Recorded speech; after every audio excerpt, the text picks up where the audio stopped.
course, in this video I'll go through the Staunton gambit of the Dutch defense.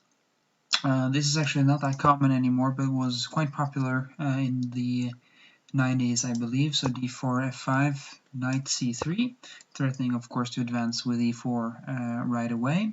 Knight f6, stopping this, but nonetheless white plays the gambit move e4. We take with the pawn, usually with black. And then bishop g5. So this is the Staunton gambit. Can be quite dangerous. First of all, I'll just mention that this kind of d5 move is not recommended in this variation, because white can just take on f6 and whoops, there's a check, and the pawn on d5 falls, and the position for black is just ruined. So don't go for this. I was just about to mention that you could go for the Staunton gambit via e4 directly as well, which is probably more forcing. Knight c3, and again d5 falls to a check on h5. So don't do this.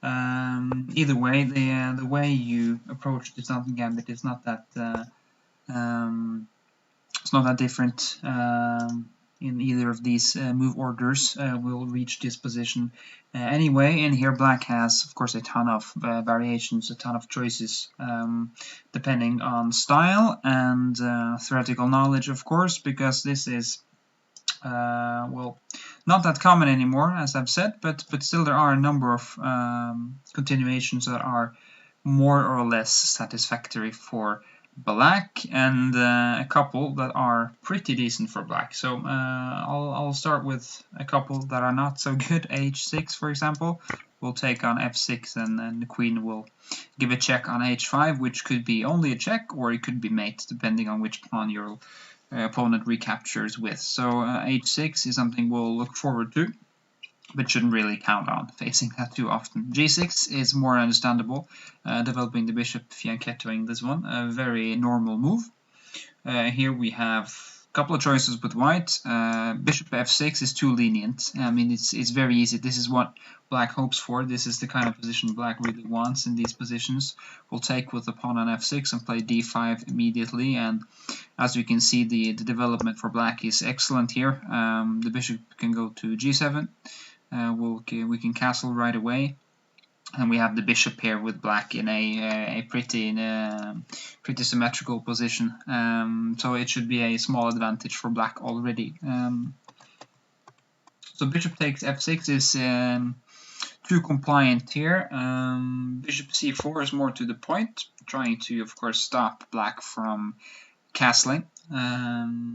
There are a couple of ways to face this. c6 is probably the most logical, because we would like to play d5 and shut this bishop out, but now bishop f6 threatening the rook wins white the game. So or at least a pawn back, and another pawn will probably fall, and then your king is very airy. So this is dangerous already. So don't be too hasty. Play c6 and try to get d5 in the next move. So white doesn't really have a choice here. The only satisfactory move for white is to stop this plan and play d5 immediately to counter this. And this is the kind of position you can often have in the Staunton gambit, where you've sacrificed a pawn and there's lots of play. You have some development advantage with white, but there's nothing concrete going on, nothing specific, but you have great potential in terms of activity and initiative because of your development, and this is what you aim for when playing the Staunton gambit.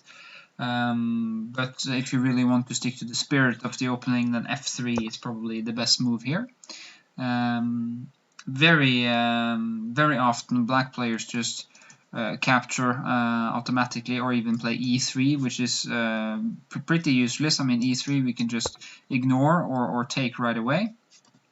And ef just gives white a tremendous position with a huge development lead in development and potential for activity. So for example, bishop g7, queen d2 is a move.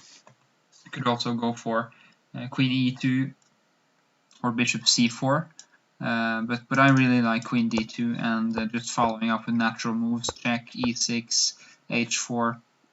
You'll castle in the next move, and the attack plays itself really on the king side. And black has got castle. That's good probably, but black just ended up castling right into our attack, and there are no pieces playing. There's no activity for black, and you don't really feel the lack of one pawn here. So. More than ample compensation for white, and probably an advantage. So don't be too greedy here with black. You have a pawn to the good. Don't take one pawn too many. Play d5 instead. This is usually a very good response to those f3 gambit moves. White will take, of course, and now in this specific position, and very often in the Staunton, you take with the knight. And why is that, you may ask? Because after knight takes, d takes, you have this opportunity of playing queen d5 at some point. So you have freed up the d5 square for your queen, because the knight is no longer controlling this square. And then you can harass the bishop on g5 from d5, and you can get some activity going in the center. Queen d5, break up with e5 or c5, for example, and suddenly black's pieces are playing again. If you take with the pawn, you just give white the opportunity to continue the very easy play that white hopes for in the Staunton gambit. Now h3 is a very funny computer suggestion, just preparing to go for g4. Pressing the bishop on f5, you'll castle queenside immediately and play bishop c4. I mean, once again, this is a scenario that you can find yourself quite often in the Staunton gambit, because the lead in development more than compensates for the lack of one pawn, and the initiative in attack really plays itself with very easy developing and attacking moves such as g4, bishop c4, and so forth. Opening up the position is very much in white's favor here because of black's lack of development and white's, of course, massive lead in development. So d6 is okay for black. It's probably a move that requires some knowledge, but still it's very logical, and white needs to play precise as well, because we've sacrificed the pawn, so we can't be too imprecise here. c6 is also a move I would like to suggest. The idea behind this move is very logical. Just play d5, strengthen your control of the center, and continue developing from there. A move such as bishop f6, which you might face in this opening, is probably a sign of panic, because white sees that, okay, d5 is coming, I would like to regain my pawn. The only way to do that is bishop f6, but f3 is really white's best move here. Just go for a full-on gambit instead of focusing on regaining the pawn, because development and initiative is more important here. So bishop takes f6 is a move that leads to a scenario or position such as this, or maybe knight g3. Again, we see that black's position is more than satisfactory. Bishop d6, you can castle short, you can wait and castle long if you'd like, castle queenside. Black's position is more than good enough here with the two bishops, and especially this one. The dark squared bishop is particularly strong here, as it's unopposed. So don't fall into positions such as this one with white. Go for something like f3 instead. I'm not going to go too deep into this kind of position, but again, taking on f3 is potentially at least quite dangerous. White will just recapture with the knight, and after a move like d5, here of course d6 is much better, just to restrain this knight on f3.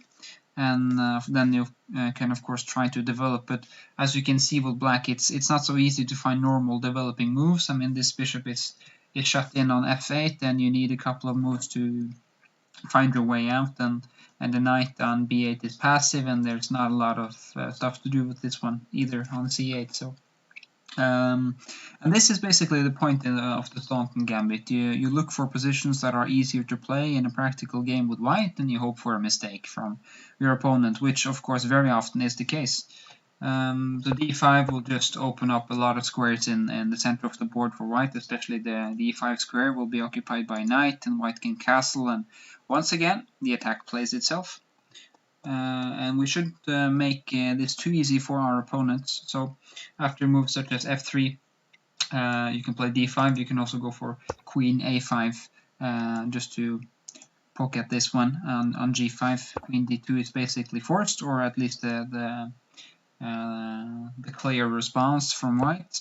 d5, f takes, and of course now if you take with the knight, you would just be making a huge mistake, because now the knight can recapture on d2, so you would lose a piece here. D takes, bishop c4, very natural move. You could have castled as well with white, but now at least we can see that black has some play in this position. It's not a pretty position with black, but at least it's it's something that works.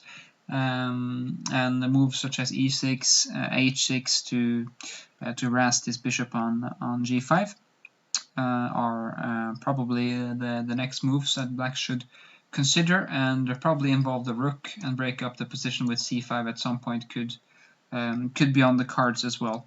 At least black has some activity here, and it's not really clear if white will regain the pawn. So it's a dynamic and unbalanced position, which is very often what black wants from the Dutch defense anyway. So, and here we have a pawn, so why not? So that was at least some suggestions from those two lines. We haven't looked at the main line yet, which is knight c6. White plays d5, knight e5, and now we have two moves to consider. One is queen d4, which is the classical move, the most popular move at least a couple of years ago. And now queen e2 has also been played a lot recently, and it's a computer favorite. I'll start with queen d4. Knight f7 is the obvious move for black, just threatening this bishop on g5 and basically forcing bishop takes f6, even though h4 has been played by several strong players. You could consider this, but it's more speculative. So bishop takes f6, we'll take with the pawn, of course, and castles queenside from white. Queen takes e4 check looks tempting, but queen e7, and suddenly the queens are coming off the board, and black has the two bishops. Black will get developed, and our initiative with white really depends and hinges on us being able to keep the queens on the board to generate attacking chances. So don't be too eager to regain the pawn. Also, knight takes e4. It's too early probably, because f5, knight g3, and now g6, because remember, the knight protects backwards as well. The rook is protected.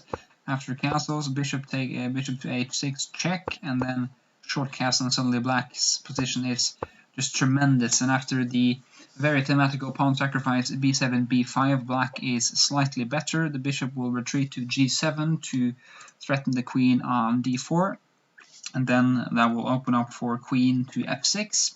And if white ever takes on b5, then of course the rook will enter the game, and this is just starting to look like a dream position for black. So this is definitely something white should avoid. And of course white could attempt for the classical attack with the h-pawn here, but it looks too slow really. So this is a position that plays into black's strength, at least with the black squared bishop. So taking the pawn back, regaining the pawn too early is a classic mistake in the stance. You should just castle queenside. And after a move like f5, f3 is the typical response from white, making this a full-blown gambit, hoping for this, of course, which would again give black a lot of attacking chances, because now, after knight takes, it's not so easy to develop with black. The bishop can't move, because g7 would fall, and a move like queen f6 would be extremely ugly. So I wouldn't recommend this. Even though this might be playable, it looks horrendous, I have to say. So, In this position, actually, bishop d6 is the way to go, because now bishop e5 is possible, and the queen is trapped on g7, which is a nuance well worth remembering, because if you take on f3 and attempt the same trick, you'll quickly realize that bishop e5 is no longer viable because of knight takes e5. This is the point. So make sure to reply with bishop d6 immediately after f3, and after f takes e4, bishop e5 secures control over the dark squares in the middle of the board, which is black's main strength here, even though white has quite decent play. So you can of course castle immediately, sacrifice the pawn on f5. White will of course keep it. You have some compensation after queen h4. A lot of that compensation is tied up in the bishop on e5, which is very strong. A bishop you'd like to keep on the board as long as possible. At least not exchange it away too easily. You could of course also play f takes e4 here, and I can't really see anything, any big flaws in black's play here. I think this is okay for black. Might look slightly passive for now, but I think some pieces will come off the board, and black doesn't really have any big weaknesses. It's this square on e6, which of course if a knight enters e6 then it could be major trouble, but for now it looks like a long way off, so this looks totally playable for black. That was just a quick look at this queen d4 move, which has been the most popular. There are tons of variations here that you could look at, and in many of these variations, in positions such as this one, this b5 move is often a resource for black if you're looking for counterplay. Often you can go for something like c6 as well to activate your queen to the queen side. Queen e2 has been more popular in recent years. Knight f7 still the obvious response, just looking for clarification in the center. E takes f6, of course. If g takes, then you'll struggle to develop, and then your king might become a bit weak. So I wouldn't recommend this in general. Looks a bit too airy on the king side for my taste. E takes, knight takes e4 with a dual threat. You'd like to play a knight d6 or knight takes f6 with a double check and mate. In the next move you have to stop this, queen e7, the best way to do this, and now d6 is a cool trick for white. It doesn't really give white a big advantage though, because knight takes, and in this position black's pawn structure looks horrible, but we have a pawn to the good and the bishop here. So these are some lines that could be repeated in a practical game. b5, important to grab some space and activate your pieces. Now you don't want to play this move too early, because if you're exchanging the light squared bishops here, you're just allowing white to establish a knight on d5 too easily, and this knight will dominate the bishop on f8. Suddenly the pawn, the extra pawn, doesn't really mean anything here, so the knight will dominate the game and white will be much better positionally. So don't do this too quickly. You can play something like king d8 just to get out of the way for the rook coming to e8. b4, grabbing some space again, and now just getting your pieces out in this way. You could have played bishop h6, bishop g7, get the rook into e8 as well, of course. Something like this, but in this position you'll play bishop c6 in the next move. You could also take on d5 if you're looking for a draw, which could be possible here. But just getting your bishop to c6 and the position for black will be very solid. Of course this is not possible. It's there's a pin here, so you're not losing a pawn. White could also refrain from playing g3 and could just castle right away. Will not make much of a difference really, because white is looking for the same piece constellation in the center. The knight will go to d5,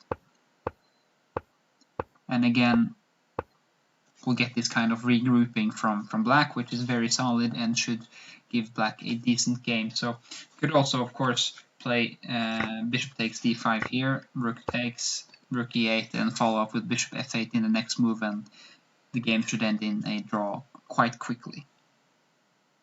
So I hope this was enough from the Stanton Gambit to get you going. This should be plenty to play in a practical game, at least in the faster time controls. It's a fun opening to play with both white and black. If you're playing this with white, you should be looking for a lead in development early on and build an initiative and attack from there. Black will try to stabilize the position, get developed, and shouldn't really be too concerned with keeping that extra pawn. Might hurt your chances more than you'd like. So good luck in your endeavors in the Stanton Gambit, and I'll see you in a future video.